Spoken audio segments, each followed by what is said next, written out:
and I'm going to tell you one thing you need to stop doing to make your singing a lot easier. So here's the thing.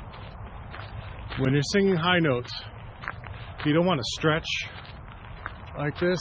You know, if this is the microphone, you don't want to be stretching up like this.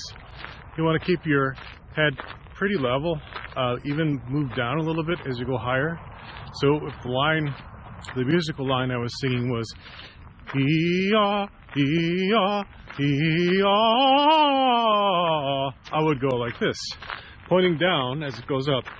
Ee-ah, ee-ah, ee-ah. If you practice that, that's going to help you break the habit of stretching to do this.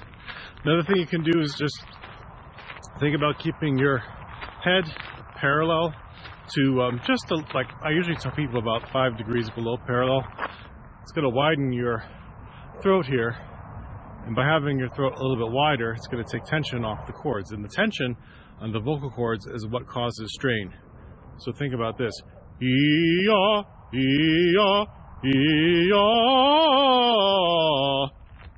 Try around with that, see how it helps.